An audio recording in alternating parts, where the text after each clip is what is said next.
Pak Prabowo Subianto, ayolah Pak Prabowo Subianto, sudahilah kebobrokan polisi di rezim Joko Widodo. Partai Coklat ini perlu direformasi total. Kalau nggak bisa lagi, bubarkan bentuk rudal, Pak Prabowo Subianto. Sudahilah rekayasa oleh polisi di zaman Joko Widodo sebagai presiden, hancur kali polisi, Pak. Ayo Pak Prabowo, kita buka lembaran baru, jadikan polisi profesional tanpa tekanan, tanpa manipulasi. Pak Prabowo Subianto, rezim sudah berganti, jangan mau lagi dipengaruhi oleh Joko Widodo, apalagi oleh anak haram konstitusi itu, si Gibran, Fufafa, asam sulfat itu.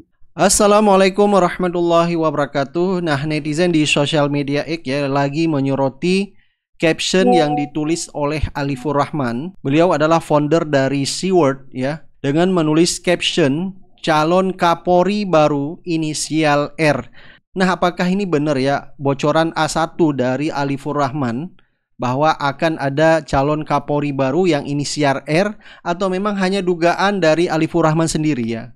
Kita tidak bisa memastikan ya, ini baru berkembang di sosial media, yaitu ada calon Kapolri baru. Nah, kalau seandainya memang Prabowo akan mengganti Kapolri sekarang, yaitu Listio Sigit Prabowo, dan ini menjadi berita baik ya bagi penggugat seperti Roy Suryo, Rismon Sianipar, Dr. Diva, dan tim TPUA ya, tentang dugaan ijazah palsu Jokowi. Selama ini ya, Rismon Sianipar ya begitu keras sekali meminta Prabowo supaya mengganti Kapolri sekarang, yaitu Listio Sigit Prabowo, karena dinilai adalah orang Jokowi. Karena banyak sekali kasus-kasus sebelumnya di bawah kepemimpinan Listio Sigit ini ya, cukup banyak kasus-kasus yang bermasalah ya. Sehingga seperti Rismon Sianipar berkali-kali kita lihat ya di videonya meminta supaya dia bertemu dengan Prabowo, dan meminta berkali-kali kepada Prabowo supaya segera mengganti Kapolri Listio Sigit karena dianggap bermasalah dalam menangani berbagai kasus ya, apalagi kasus dugaan ijazah palsu Jokowi.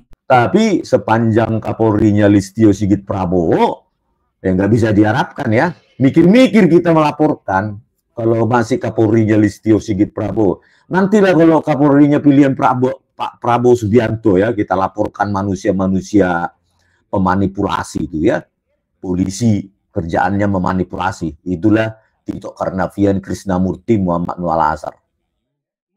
Dengan rekan ahli AFDI-nya itu, Asosiasi Forensik Digital Indonesia, yang didirikan Muhammad Nur Al-Azhar. Itulah Christopher Hariman Rianto. Bayangkan itu, ya. Polisi memanipulasi bukti. Itu sudah kebiasaan. Kenapa enggak kasus ijazah palsu ini?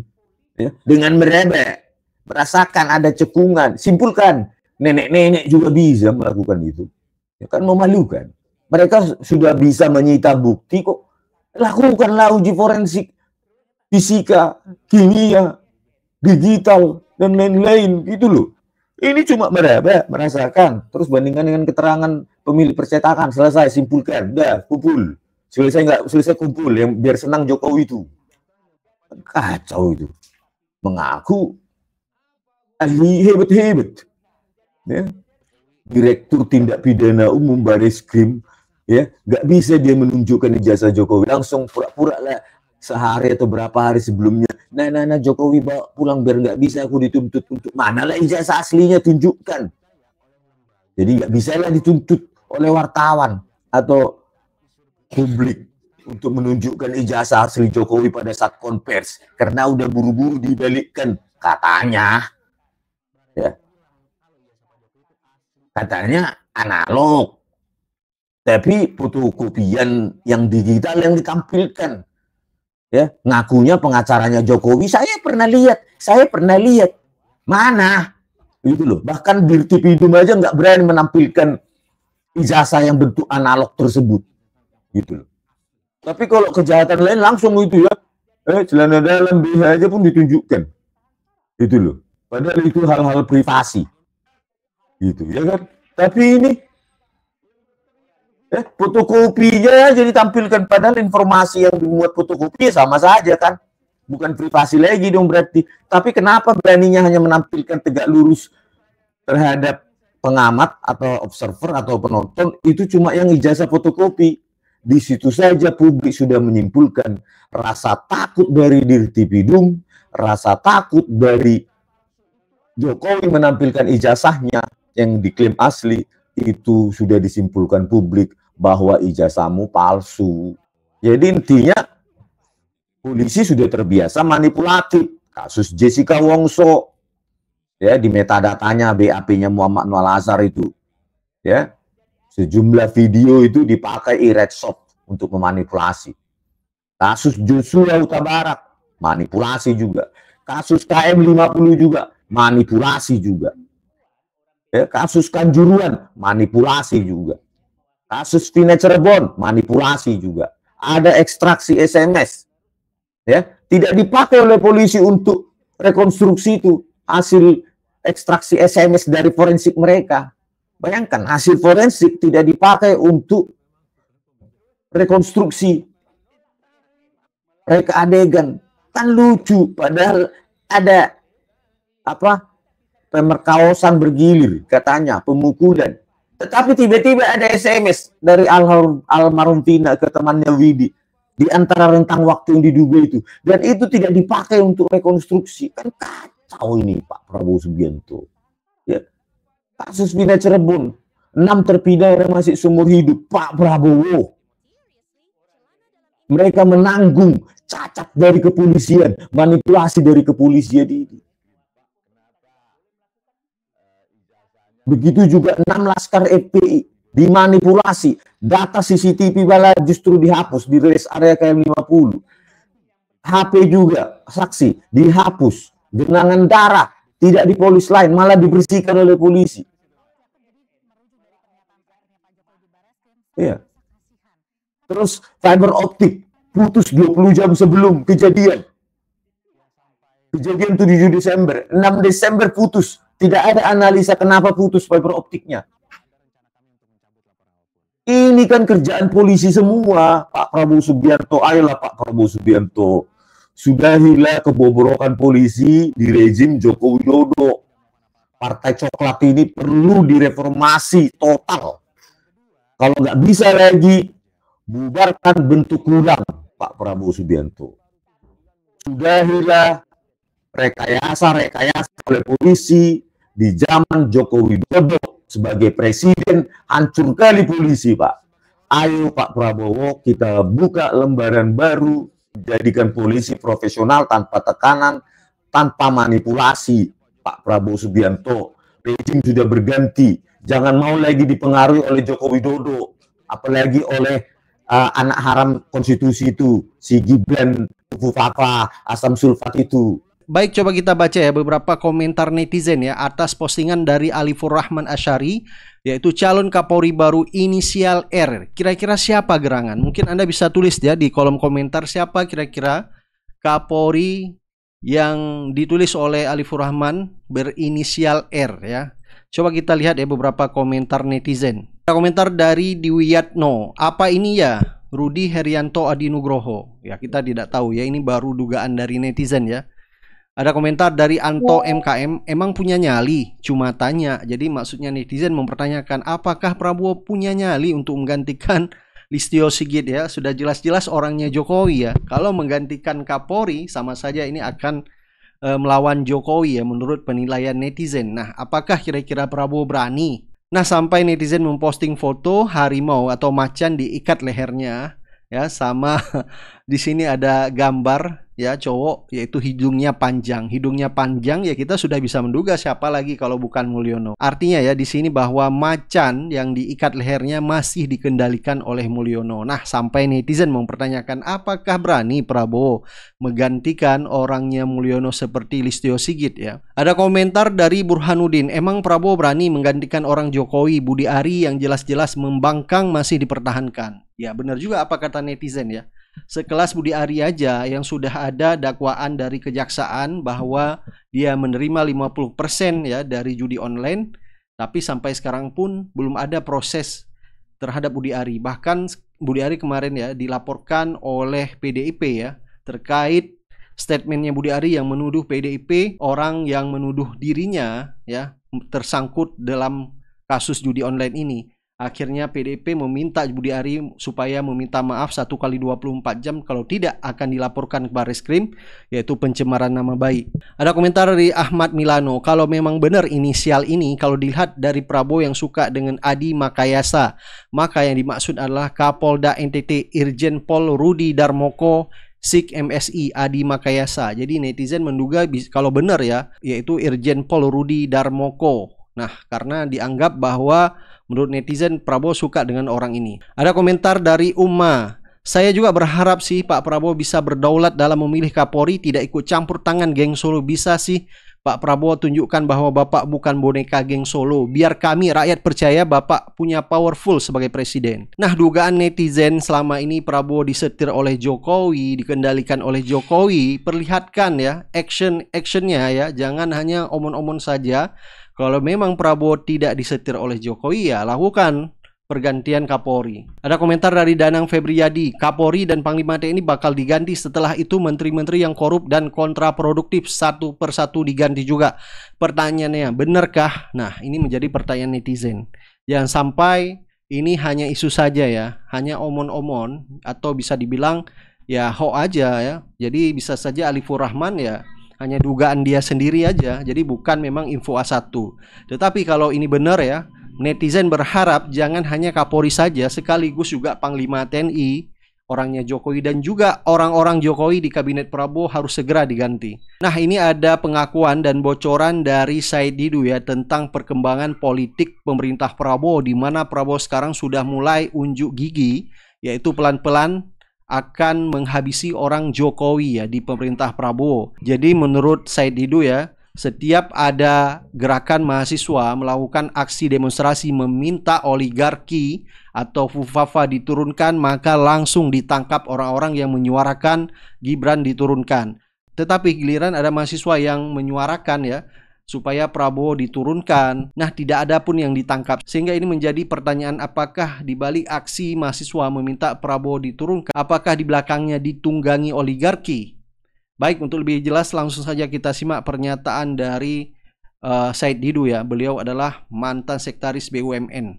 Tidak apa sebetulnya polisi kalau untuk ukuran-ukuran orang-orang terhormat itu aja diabaikan, apalagi cuma Mosinuddin yang bilang saya minta, saya desak aspret gitu loh. Monggo, silakan. Terima kasih Pak Narko, Pak Samsul Jalal, Pak Mosinuddin. Saya justru menduga sekarang bahwa terjadi apa namanya ya, kalau di TNI kalau desersi. Terjadi desersi lembaga kenegaraan terhadap pemerintahan sekarang. Setuju deh. Kenapa saya katakan ini, saya ingin cerita. Coba lihat ya. Pada saat mahasiswa demo 24 Maret di 76 kota, puluhan ribu mahasiswa, karena tuntutannya tidak mengarah ke Jokowi dan tidak mengarah ke oligarki, maka tidak ada yang ditangkap. 76 kota. 76 kota. Masya Allah. 24 Maret. Tuntutannya hanya dua. Masuk ke TNI ke barak dan turunkan Prabowo. Jokowi tidak disinggung, oligarki tidak disinggung. Tidak ada yang ditangkap. Tidak ada yang ditangkap. Mantap. Oke. Saat ini, pada saat menuntut bahwa mendukung pernyataan Purnawirawan yang isinya antara lain adalah maksulkan Fufawa, singkirkan kabinet Jokowi, terus menolak PSN, melawan oligarki, maka ditangkap. Oke? Jadi kita bisa menduga bahwa, nah, di pihak lain, pemerintah dan DPR sudah meminta agar ini dihentikan, tapi tidak dihentikan. Desersi makanya. Nah, jadi ada desersi lembaga terhadap pemerintahan sekarang. Nah, Habibur Rahman itu adalah orang Gerindra, ketua Komisi 3. Puan, orang PDIP, ketua DPR. Seknek mewakili pemerintah, tidak boleh melakukan itu. Tapi polisi masih meneruskan. Nah, jadi sebenarnya kita bisa menarik kesimpulan bahwa siapapun yang bersuara tentang Jokowi Solo atau oligarki, maka ditangkap oleh polisi. Itu kita bisa simpulkan seperti itu dengan kejadian dua kegiatan mahasiswa Yang pelakuannya berbeda. Saya pada 24 Maret saya membuat ini mahasiswa yang demo ini pada tahu hilang adili Jokowi, padahal yang pada saat itu Maret itu semua daerah tangkap dan adili Jokowi. Tahu-tahu itu hilang di gerakan mahasiswa. Saya nggak tahu itu nego apa yang terjadi sehingga mungkin saya mahasiswa Avanza sudah turun.